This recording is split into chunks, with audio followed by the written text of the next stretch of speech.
Giacomino! Campione! Dai che è forte, Jack! 1, 2, 3! Messi! 1, 2, 3! Messi! 1, 2, 3! Messi!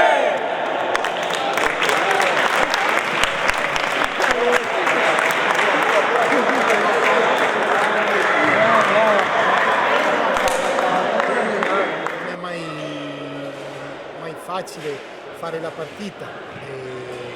Per esempio sabato scorso con l'Imolese sapevamo che dovevamo fare molto bene nella fase difensiva, invece siamo stati bravi in entrambe le fasi. Oggi era la stessa cosa, dovevamo essere concentrati in entrambe le fasi.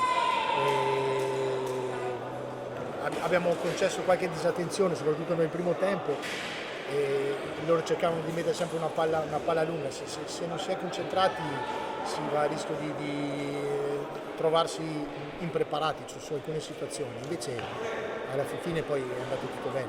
Bene, con il risultato messo in cassetto, diciamo, c'è anche stata la possibilità di far giocare dei giovani, minuti preziosi comunque. No, ma al di là di aver messo negli ultimi minuti Stefano Forì, la rosa che ha giocato è quella che nelle ultime partite ha minutaggio, perché Camilla per esempio sta facendo molto bene, è diventato, a volte lo faccio anche partire, quindi è diventato l'alternativa di Vettore.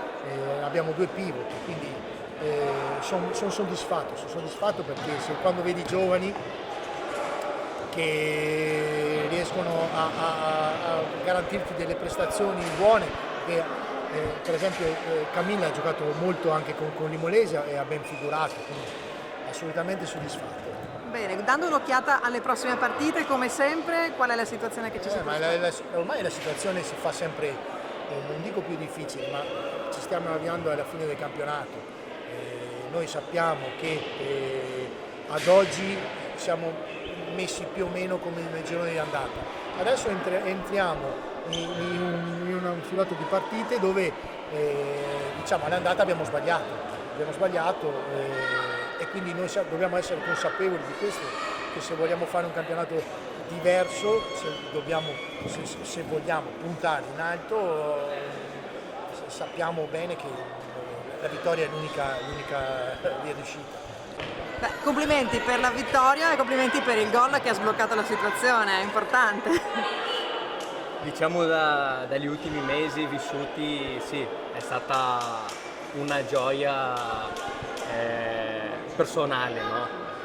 Sono ancora più contento per i 3 punti che per noi erano fondamentali e speriamo che sia stata la vittoria per dare sequenza alle prossime 7 finali che abbiamo, però a livello personale sono molto contento, sì, dal gol, dalla prestazione e soprattutto della squadra. La vuoi dedicare a qualcuno in particolare?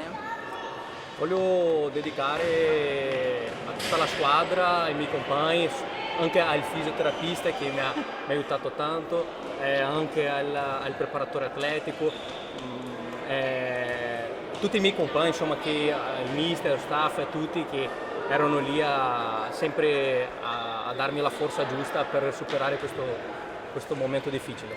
Senti, poi c'è un valore aggiunto che in questa società che è rappresentato dai suoi tifosi. Oggi avete fatto l'ingresso in campo con Giacomo, il tifoso numero 1, sì, è stato bello, immagino. Molto bello. Io personalmente anche mi sono emozionato in quella scena lì, è stata bellissima e anche io e i miei compagni dobbiamo prendere ad esempio una persona come Giacomo.